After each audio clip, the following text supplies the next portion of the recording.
Nu, par ko tad mums tagad, nākot pavasarim, ir jāsmējās? Nu, par to, kad šīs sistēmas produkti tagad viens otru nicinās ārā ar vārdiem, ar darbībām visā pasaulē. Jo uz ko te balstīsies šī sistēma? Uz varas mīlestību. Un nauda ir viens no līdzekļiem, kā var gūt varu. Bet tie laiki ir beigušies, tas vairs nefunkcionē, un mēs varam redzēt, ka tiem, kam spīd acis, man savā laikā bija tāds jauks krievu puisis, ka viņš saka, tur Amerikā jau viņš strādāja 10 gadus Amerikā, tur visiem acīs dolāri spīd, ja? Tur varēja tēlot, ka tev mašīna ir nostus gar zemi, lai gan nekas viņam nekaitēja, bet viss lieta tiek ierosināta, advokāts strādā, firma, kam pieder mašīna, maksā, jo tāda ir sistēma. Šīs sistēmas pamatā ir arī tas, ko sauc par ekonomiku, kur ir biržas, kur bagātu onkuļu sarunām sapērk raktuves, varam, piemēram, un pēc tam varam paceļās cena biržā, un neliela daļa kļūst bagāti. Jo, un Āfrika plika. Tā arī ir zakšana. Paliekošas vērtības var dabūt tikai ar darbu. Paliekošas ēkas nevar uzcelt 3 mēnešos. Tas viss ir, veltīgi tērēts laiks. Tagad jau arī cerībā, ka, tik vēl būs kaut kas un kāds projekts, ko varēs. Tikai neviens nedomā, kas ar to būvi notiek pēc pāris gadiem. Gan tie lielie logi jāmazgā, gan tās ēkas jāuztur. Mums ir koncertzāļu vairāk, nekā mūsu tauta to var panest. Mums ir teātri vairāk, nekā tauta tiek pie tā teātra, jo tur iet VIP personas un izredzētie, jo parastam cilvēkam nav tādas naudas. Arī tai it kā lētajai biļete, kā mums saka, maksā tikai 30 eiro. Bet ja ģimenei 3 cilvēki un vēl ceļa nauda, tad tas ir neiespējamais sapnis. Mums paliek grāmatas un bibliotēkas. Un paldies Dievam. Man arī dāvana kartes. Bibliotēkā meita iet, kaut ko gribas savā plauktā, un kaut kas jau man sen sagādāts. Un tad, kad es naktī 3 mostos, tad man blakā vienmēr ir kāda grāmata.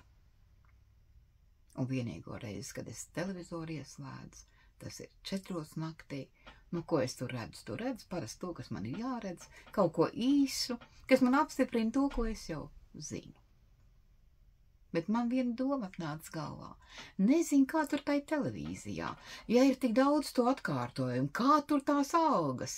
Mums tie atkārtojumi jau ir piegriezušies. Neinteresanti un garlaicīgi. Un tad viņi vēl grib, lai tos raidījumus skatās krievu tautības cilvēki. Viņam tur nav ko redzēt. Māļi vienu un to pašu, un tas ir garlaicīgi.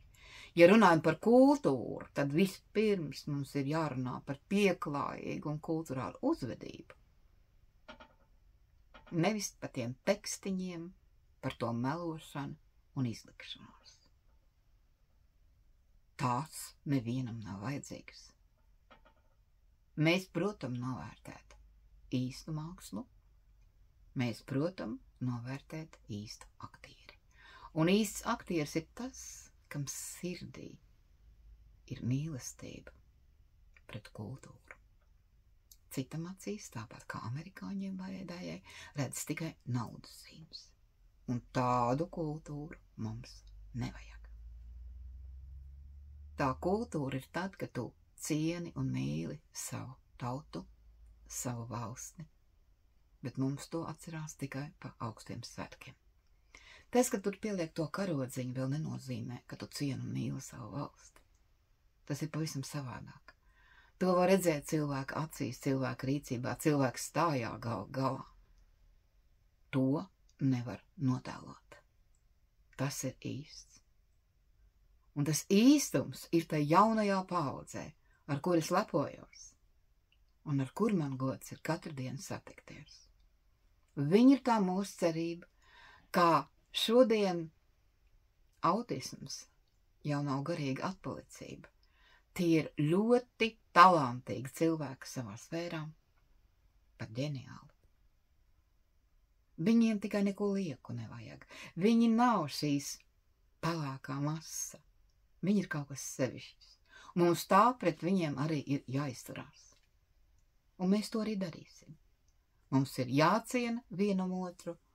Nu, kā man šonedēļ čigānu tautības cilvēks teica, man ir gods jūs satikt. Es skatos jūsu video. Es ticu jums. Paldies par ticību jums visiem. Jo ticēt var tad, ja mēs neesam lieli egoisti. Un mēs taču neesam lieli egoisti. Mēs tā bišķi.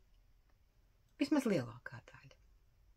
Būt man kauss rokā, un tas man noteikti būtu pilns ar ūdeni šobrīd, tad es to ūdenstrauku pacelt par to, ka mēs esam maz bišķiņi egoisti. Bet mēs tā vairāk mīlēsim sevi un teiksim, pietiek.